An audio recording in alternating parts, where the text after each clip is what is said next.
when I've looked at what works in organizations and with individuals who are trying to change, I've found that there actually is rarely a one size fits all solution. And the answer is it depends. And it depends on what the obstacle is that's blocking change. And in some situations, the obstacle is, oh, I forgot. I don't take my medication every day because I keep forgetting to do it. In some settings, the obstacle is, it's just really dreadful to do the thing I need to do. If it's like a chore to go to the gym, I dread it, and so I don't do it. And there's a long list of different reasons. I'm not confident enough to do it. I don't feel like I have the right impetus to actually get started on this change. All of these different obstacles exist, and whichever one is obstructing progress, you actually need to tailor your solution to that obstacle. I'm Katy Milkman, and I'm a professor at the Wharton School of the University of Pennsylvania. And I'm also the author of the new book, How to Change: The Science of Getting from Where You Are to Where You Want to Be. And I'm excited to be joining you on Behind the Brand with Brian Elliott. Before I ask you to unpack that more and break down like some practical stuff, some tips, did you find that people had trouble recognizing the need for change? Oh, that's interesting. I would say generally no. I think one of the most interesting things about talking about behavior change is that there's some place in everyone's life where they'd like to get better. So, even the person you most admire, there's something they're working to change, whether it's, holding their temper with their kids or spending too much time on social media, whatever it is, we all have something. Maybe maybe some of us have more momentous things we want to change than others, but everybody's striving. That's almost part of being human, is to be working towards some goal, some aspiration to be better. I agree. And, I don't mean to split hairs on this, but I guess the example that I was thinking in my mind was last year I worked with a client who was great, but also a savage. And it was very difficult to work with him because he was the most narcissistic person I've ever met. And I'm sure he had lots of I want to improve this in my life stuff, but not being as narcissistic was not one of them. But in my mind is bro, this is priority one. You think the world revolves around you, and this is a problem. It's he just could not recognize it. Almost to the point, the emperor has no clothes, that story, marching around with no clothes on and everything. It's it was really brutal. And so as much as, maybe you can't see it, did you encounter any of that at all? Or is it just you have to be self-actualized and then be willing to do it? No, absolutely. I think it's absolutely true that while everyone has something they're aspiring to be better at, it may not be the thing they should be aspiring to be better at. That's certainly true. Self-awareness is not a trait that everyone has. What I'll say, the book has sort of two ways of dealing with that. The first way is it's really written for the reader who has one of two goals. One is they want to change themselves and they have some objective in mind. It's not going to help your client figure out that he's a narcissist and that should be his goal to change. It's going to help him probably if he reads it, hopefully, fix whatever it is that he has settled upon as his biggest problem. So angle one is the person who has something they've already decided to change and they can go and tackle it with the book. The second angle, though, is actually the outsider, the coach, the teacher, the manager, the consultant who sees an opportunity to help someone else change, or some set of people, an organization maybe. Yeah. And then the tools can be used either by the individual who says, I want to improve myself, or by that sort of manager, coach, teacher, consultant who says, I want to help a set of people or an individual change. And then you would be able to use it, right, to say okay, I see what the problem is that I want to change. I'd like this person to be less of a narcissist, and I can see some of the obstacles to that, and I'm going to use the tools and the insights in this book and the science in this book to help. So it has those two audiences, and happily I think it's pretty easy to transition between the two because all of the science really lends itself nicely to either angle. Yeah, so the criteria is that person or organization must be willing or open-minded enough to want to change. So I'll just give you a gift right here and now on this show, which is, Katy, your next book will be titled How to Get Other People to Change. And you can write that book, and I give it to you royalty free. It's my gift to you. Okay, well, now I'm going to plug a different person's book, because I think that book has already been written by a dear friend and someone who I think, anyway, everyone would love to read the book if they haven't yet. And that's Robert Cialdini. His book, Influence, the Power of Persuasion, is absolutely brilliant. And actually, a new edition of it is coming out on the same day as my book, May 4th. So we're book buddies, and his book is really about how do you change, how do you influence someone to make a different decision, right? And my book is more, I want to change, or I see a way to help someone change, and I'm gonna facilitate it. So I think they go together very nicely. I love it, and I love that you want to help friends. I think it's a great book. Well, I mean, that helps. I when you were saying that, I thought, oh yeah, there's Robert Greene's book, The 48 Laws, whatever. Anyway, I'm sort of books actually, I think that can fill. But anyway, I would pick Bob Cialdini's. Yeah, I'm teasing you a little bit.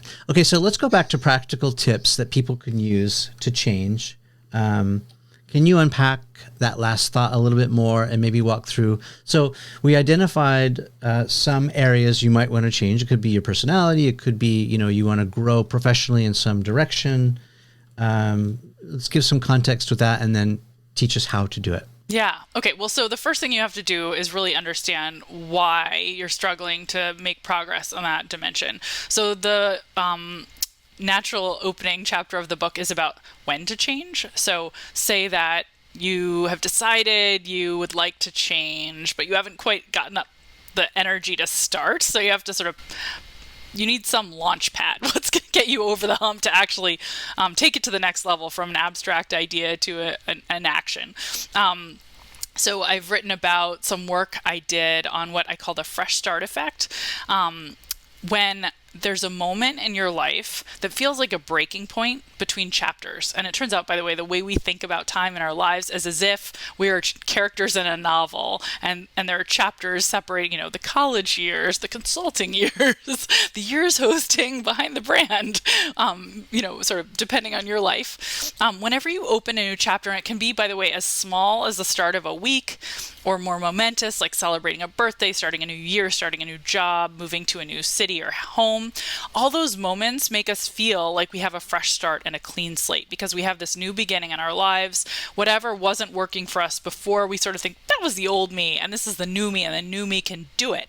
And we also tend to step back and think bigger picture at those moments, because they're breaking points, and they just cause us to sort of step back from the mundane of every day and think about our goals. Those are really good moments to kickstart change. And so the first sort of lesson is think about when is going to be a moment that's motivating. Maybe it's already with you, and that's why you picked up the book in the first place, but maybe you're just thinking, I have an inkling I might want to change, and you have to figure out when. And one of those moments can do it. So a follow-up question is, I know instinctually, or at least from experience, that when I am starving, I should not go to the grocery store. That is a bad time to go shop. It's true. You want to know the nerd term for that? Yeah. Called the hot-cold empathy gap, or projection bias. And it's right, because if you're starving, you're going to buy too much junk food because you'll project that you're always going to be this hungry and buy all of the Cheetos. Yeah, or, if I just broke up with my girlfriend, I shouldn't go, on a shopping spree, whatever. So my question really with context is, if I've had sort of trauma or something traumatic, life-changing, is this the time to be making big decisions? Is this the time to capitalize on that, like time for a fresh start? Or should I pause and sort of let the dust settle a little bit before I start? That's a really great question. Yeah, and that I've written about this a little bit with Jack Saul, is a professor at Duke, and what we call is we talk about being decision ready. Are you sort of in a state of mind where you really feel like you can step back and reflect and be calm, cool, and collected and at your best for making whatever plans or decisions that you face? And it could be, time pressure that means you're not decision ready, fatigue, or emotional trauma, all of those things. Yeah. All of those things, yeah, your finances are a mess. All of those things are a red flag on making a really big decision that has major consequences. So, if all you're trying to do is like get into a gym routine or something, I wouldn't say I've got to caution you against that at this moment. But if it's a bigger life decision, like I want to pivot to a new career, or moving to a new city, or spending time with a different group of friends, or making a major financial investment, then those moments when you're in a hot state, you're probably not decision ready. And so it's not a good idea. Okay. Great. Carry on then. Okay, so, all right, so I talked a little bit about the fresh start effect. So that's sort of the getting started problem. Let me move to one of my other favorite mistakes people make when they're trying to change. And it's probably one of my favorites because I make it so often. And that is that it's really common when you have some big new ambition, some big new goal, to think, just as Nike has taught us to, I'm going to just do it. Like, let me find the most effective way to push through to this new goal and go for it that way. Whether it's, and I use a lot of gym examples because I think of that as like everybody can relate to like trying to build a workout routine, but you can port this to anything. So say you want to start an exercise habit, you walk into the gym and you're like, let me find the most intense workout that will get me to my goal. I'm going to do, the Stairmaster as hard as I can. That's a really common decision that people would make. It turns out that a better way to approach a big new goal and try to figure out what to do first is actually to try to figure out how to do it in the way that's most fun. And the reason for that is a lot of us don't achieve our goals, not all of us, but a lot of goals we don't achieve because they feel like a chore. And we tend to overweight how unpleasant it is to do the thing, eat the healthy food, make the grit through working on the new project proposal, work out on the Stairmaster. We focus on that immediate gratification, and if it's not feeling good, we don't persist. So if we can find ways to pursue our goals that actually feel good in the moment, that are fun, we're much more likely to persist. I think this is a really important insight because it's intuitive at some level, but most of us still don't do it the right way. So if you go to the gym and you do Zumba, you're going to have a great time and you're much more likely to come back because that wasn't an aversive experience. And in the long run, we tend to overweight those immediate experiences. It's what leads us to say, I don't really want to go to the gym. I'm going to sit on the couch. That Stairmaster sounds bad in the heat of the moment, even though we want to build that routine. So making it fun is critically important. And I wrote about some of my research on one way to do that, which I call temptation bundling. And I'm happy to talk more about that or go somewhere else. So let me pause for a second and see if you want to get a word in edgewise. Yeah, I want to hear about the temptation bundling. That sounds fascinating. But what do you do when, let's go back to me, for example, in my college math class. Absolutely hated it because I wasn't great at math. But like, if I had the goal to be an engineer, I have to do math, right? So how do you push through the things that are not that fun to get to the reward that you actually want? Fantastic question. Okay, but I'm going to turn it around on you because Socratic method and all. How could you imagine making it more fun to do an unpleasant math class? What could you do that would make it more fun when you're doing your problem sets? You turned it back on me. I literally cannot think of any way to make math fun. I mean, actually, when I was a kid, learning basic arithmetic and whatnot, we had a computer, and I did these computer games, and that was actually pretty fun. Like I would blast the numbers, and I got quite good at memorizing my multiplication tables that way. But I don't know if they have that game for algebra or trigonometry, or all the other high math that you need to take. They're actually gamification is a great answer, and that doesn't necessarily make the activity itself fun, but it makes it's sort of surrounded with the trappings of fun, and I think that's a good solution for math. I'll give you other ideas. One is that you could invite friends over for a study group and, work for 10 minutes alone on a problem or 15 minutes alone, and then check in with each other and give yourselves little breaks to chat. You can sort of surround the experience with things that you value, like only let yourself eat a favorite meal when you're working on a math assignment. Or this is one I loved. Someone told me they worked through their dissertation. They were really into scented aromatherapy candles and only burned them while they were working on their dissertation. This got them through. So there are sort of different ways. Go work in a really nice environment that makes you feel relaxed, like outside on a park bench. So there's different ways you can change the environment, play music that you like to make it feel more enjoyable. And all of those things are ways that I've heard about people trying to use and apply this concept. Yeah, it makes sense. You have to reward yourself, like you said, find the enjoyment in it.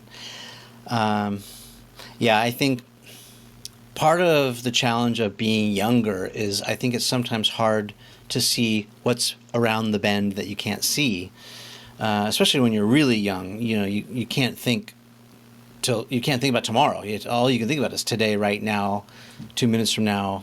But adults, by the way, are wired just like kids. We totally appreciate that in our kids and say, like, yeah, they can't focus on the future. It has to be enjoyable now. But we make the mistake of assuming that as adults we should be able to grin and bear it and push through because we have that prefrontal cortex that's fully developed. But we aren't wired that differently from our kids. It's still really hard for us, and we just like misforecast how much we're going to value that instant gratification. And anyway, I think I sometimes talk about the Mary Poppins effect because I think that movie so nicely illustrates, like, she gets that it has to be fun. A chore won't get done if it isn't fun. But we don't appreciate the same thing about ourselves as adults, and we should. And if we just sort of get the lesson of Mary Poppins and apply it to all ages, we could be much more effective and persistent. Yeah. And then, of course, there's that classic marshmallow test, right, where you defer instant gratification. All right, so tell me about the temptation bundle. I want to hear more about that. Yeah, well, we actually got into it a little bit already with the math. Really, the idea there is that one way to motivate yourself to do something that feels like a chore is by linking it with something that you find tremendously tempting and enjoyable. So you can create these bundles that basically make it alluring to do whatever it is you've been dreading. So, you know, if you really hate doing household chores, only letting yourself listen to your favorite podcast or, you know, a tempting audiobook while you're doing those household chores or cooking can be a way to make it actually pleasant to get things done in your home. Or likewise, you can bundle your favorite TV show, only let yourself binge watch it while you're exercising at the gym, only pick up your favorite drink from Starbucks that's not terribly good for you, or whatever other treat you crave, your donut, you know, pick your poison, on your way to hit the books if you're a student trying to study harder. So there are all different ways that we can use this idea, but really it's just to link a temptation and only let yourself have that indulgence with something that's good for you, so that suddenly that thing that's been a chore becomes alluring in and of itself.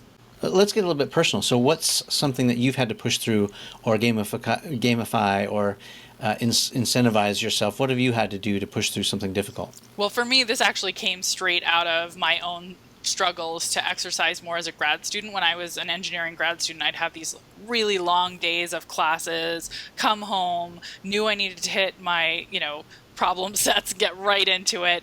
And all I wanted to do was curl up on the couch with, you know, I love novels. I was a big Harry Potter fan, so I wanted to, or like pick up the latest Alex Cross from James Patterson. I'm a big fan of page turners, but that was not productive. I was an athlete all throughout my childhood and played varsity tennis in college. So athletics are really important to me, and I basically sort of a mess if I'm not exercising, like just an emotional mess. And I knew that, but I couldn't motivate myself to get to the gym at the end of the long day. I just wanted to indulge, and I couldn't motivate myself to do my problem sets. I was spending all this time on fiction. And so I realized, like maybe I could solve these problems logically. What if I only let myself read the next pages of my page turner while I'm exercising? And that just was like this magic cure for me. Suddenly I would find myself craving trips to the gym at the end of a long day. I'd get in a great workout. I enjoyed it because time would fly, and I didn't even feel guilty reading the novel suddenly because I was doing it to get to the gym. And then I'd get home and I was totally ready to work because I had that energy boost from the exercise and I'd already gotten my pleasure reading out of the way. So for me, that was miraculous. And I realized, okay, one, I should study and test and see if this could help other people. And also it's broader than this particular application, there's probably lots of ways we can solve multiple problems for ourselves around self-control at once. Yeah, I love that. Switching gears just a little bit, because I just want to maybe indulge you and ask this question about fiction versus nonfiction. So, in a previous interview, I talked to a big wave surfer, Laird Hamilton, and Laird surfs like 50 to 80-foot waves. Like, he's the guy that risks his life and does this kind of amazing athletic work, but he's also very cerebral. And he and I both, there's a little Venn diagram that we both enjoy reading, but we enjoy reading nonfiction more than we enjoy reading fiction. And because I said it feels indulgent. And you should have seen the comments blow up like, how dare you? Fiction is so important. And just everyone, carrying torches and pitchforks towards me. And I said, no. I love fiction. It's important. I feel guilty consuming it. So I get a lot of my fiction in movies. After all, I came from the movie business. By the way, which house are you in Harry Potter? Where would you sit? I'm probably a Hufflepuff. I was going to say that. And how about me? What do you think? I would say, oh my gosh, that's hard. I don't feel like I know you well enough to say that. Take a guess. I won't be offended. Maybe Ravenclaw if you feel guilty reading fiction.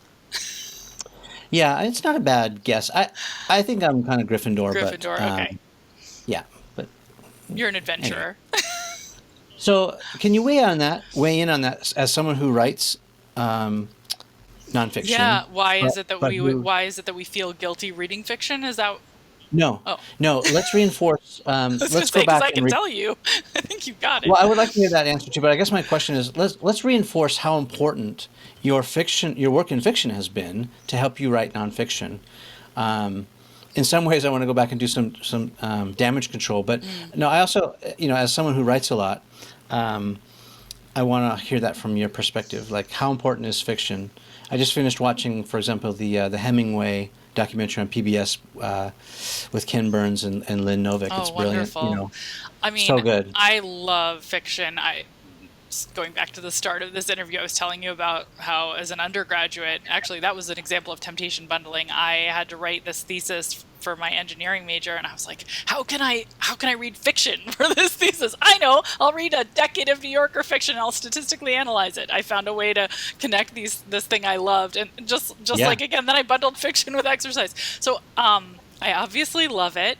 It turns out, I do think it is incredibly important, because if we want to communicate effectively with other people, we have to have empathy, and fiction teaches us empathy. And it also is the case that whether we want to communicate about stories of things that happened that have lessons in them, or when we want to communicate about science, we need to make it matter to people. There's research showing that, for instance, if you communicate about a single identifiable victim who's experienced something, you can raise money more successfully for a charity that would help them than if you talk about all of the people who have been impacted by this incident, right? So starvation, for instance, if you talk about all the people starving, that's not nearly as impactful as telling the story of one person who's starving, because of the way we connect with stories, and we learn through stories too. And so when I wrote my book and wanted to sit down and communicate all of the science about how to change, I realized for anyone to not be bored to tears, of course, and to really internalize the lessons and remember them, I needed stories that would bring them to life. And so I think fiction is wonderful. It gives us empathy for other people's experiences, but it teaches us also how to weave the stories and the narratives that will allow us to communicate about anything. Yeah, I agree. As you were saying that, I was also thinking about, several of my favorite movies, but also Joseph Campbell, and fiction also helps us use metaphors and analogies and allegories, which is really just a clever and creative way to hold up a mirror to either ourselves or society, and talk about subjects. Even thinking about Shakespeare and his commentary on human behavior. And on life in general, it's so interesting. So much can be learned, right? Oh my gosh, absolutely. And as a behavioral scientist, right, like, so many of the insights that we write about and that we study scientifically are right there in fiction, in Shakespeare and Jane Austen, right? It's all in there, and then we're just sort of like pick, oh, I see they've noticed this peculiarity about human nature, given it to this character, and then we study it and say, oh, it's a systematic feature of human behavior, and that's why it's so compelling when this character exacerbates it, or excuse me, when this character exhibits it in an extreme, because we recognize ourselves in them. And maybe this is a lesson for our friends who have products or services. In the same way that you took a lot of research, which could have been probably a 900-page textbook, and you turned it into a very entertaining nonfiction book that's meant to educate. We can tell stories in that way, in a very interesting and unique way. And it doesn't have to be about features and benefits or the technicalities. It can be sort of more case study driven or more story driven. This show is also called Behind the Brand, so I'm curious, and I like to ask my guests about their personal brand. So what is the Katy Milkman brand? And let's also talk about what you think a brand is and the purpose. Oh, that's interesting. Well, first, my husband will laugh that you said I had a personal brand, because he will laugh. But I love that. I love the question. Wait, I need to know what's the context behind it. What's the inside joke? Oh, well, I'm married to an astrophysicist, and I think the concept of, to him, he's searching for whether there's life out there in the universe, and how literally he's searching for whether there's life out there in the universe, and like how old is the universe, and how do stars form. And I think the concept, we're so small relative to those giant things and those giant timescales that sometimes when colleagues from my life, right, or my students talk about personal brands, I think it makes him laugh, because he's thinking on these giant, what is a personal brand compared to the scope of the universe? Maybe that's what he put it. So he'll appreciate that. Okay, so what is my personal brand? Well, I hope that what I'm doing, and that what people recognize in what I'm doing, both in this book and a podcast I host called Choiceology, is communicating about useful science that's also really fundamentally interesting and doesn't have a no-duh flavor. So I do think, some science, you read it and you say, like, I didn't need to read the science to know that. But I hope there's an insight that wouldn't have come naturally to people and that can make their lives better. So when I'm communicating about science, I hope that that's my brand, that it's engaging, it's interesting, and it sparks something that you wouldn't have realized otherwise. And you see how we got there. So I do like to explain what was the experiment that was done to test whether or not this is true. So you can see for yourself and evaluate for yourself. Oh, first of all, that's a really interesting and clever way to test it. Gives me other interesting ideas about the world. And second, I can sort of, do I buy it? Do I think it'll work for me given how it's been tested? And then the other part of my brand, I am a practicing scientist. I run a center at the University of Pennsylvania called the Behavior Change for Good Initiative, where we're trying to do some of the most innovative work out there on the science of behavior change. We're doing massive experiments in partnership with some of the world's largest organizations to try to figure out how to help people save more, how to help them eat healthier and exercise more regularly, and study more effectively. And so probably more important than my brand as a communicator to me is my brand as a scientist doing research that hopefully will make the world a better place and that will outlive me in its impact. I love that. I love that you have it so articulate and succinct. It's great. A follow-up to that, 2 questions. One is, what's one thing while writing the book that you were really surprised to learn?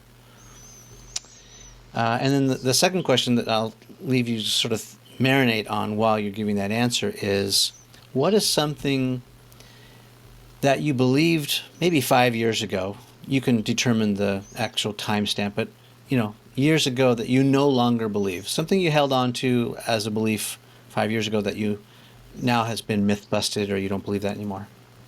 Can they be the same answer? Sure. Is that okay? You can try. You can try me.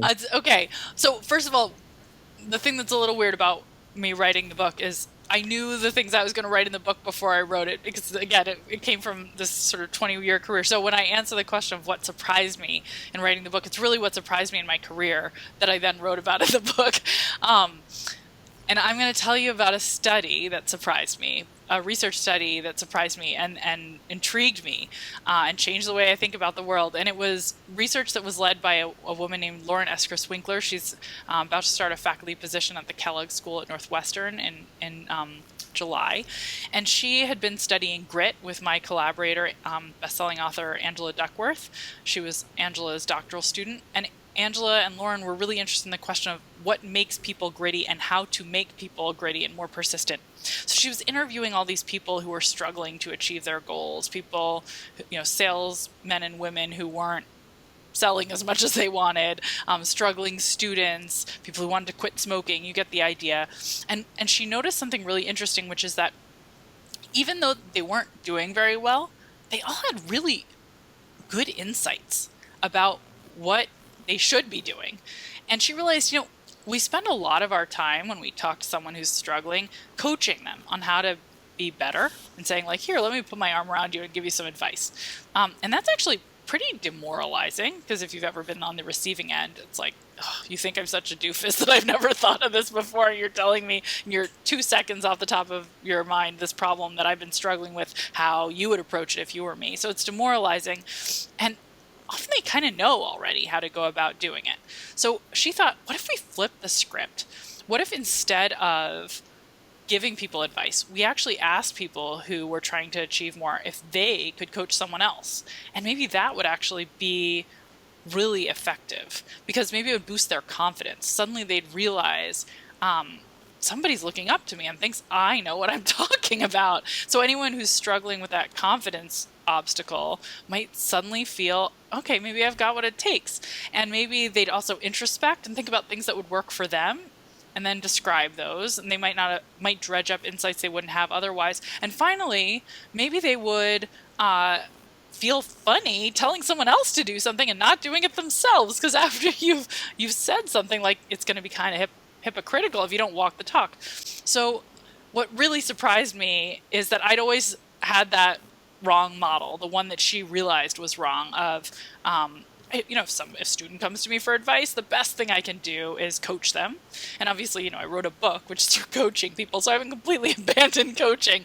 But I've realized how powerful it can be to encourage people to become coaches themselves when they're struggling. And I learned I have my older doctoral students often mentor my younger ones. They work together on projects so they can become coaches. I'm part of an advice club where a series of faculty, we all go to each other when we're looking for insights, but we also coach each other. So it's this circular relationship. And I've gotten a ton from the advice I've solicited, but I've also learned a lot from the opportunity I've had to reflect on other people's challenges and offer advice, which then helps me when I face similar challenges. And Lauren's research has shown indeed that when we put people in the position of an advice giver, it substantially improves their own outcomes on achieving a goal. So I would say the big surprise was that I had the formula wrong. When somebody was trying to achieve more, I thought, put your arm around them, give them some guidance, and send them on their way. And what I've realized is actually giving them the chance to dredge up those insights and to mentor others can be a really powerful approach too. And that often the insight is inside and it just needs to be brought out, and the confidence needs to be boosted through that kind of experience. And of course, Alcoholics Anonymous and the sponsorship program is one example, but many organizations sort of know this intuitively and are using this. Brilliant. My mind is going. It's also kind of the Socratic method too, right? Exactly. It absolutely is, right? It's like when you hear some of these things, you're like, oh, okay, it makes sense. It's not like a totally out of the blue crazy idea, but we hadn't applied it in quite the right way. Yeah, it's just another reminder that everything and nothing has changed, right? Thousands of years. We're still grappling with basically the same things. Absolutely. I mean, we were just sitting back, chopping it up, reminiscing about the good old days and all that. Tracking my roots, where I came from and where I'm going.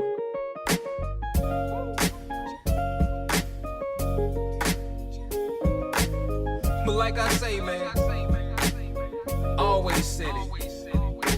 It's not about the destination. It's all about the journey. Ain't nothing changed but the weather. The dangling carrot that hang from the rear view. Your dreams in the past ain't nowhere near you.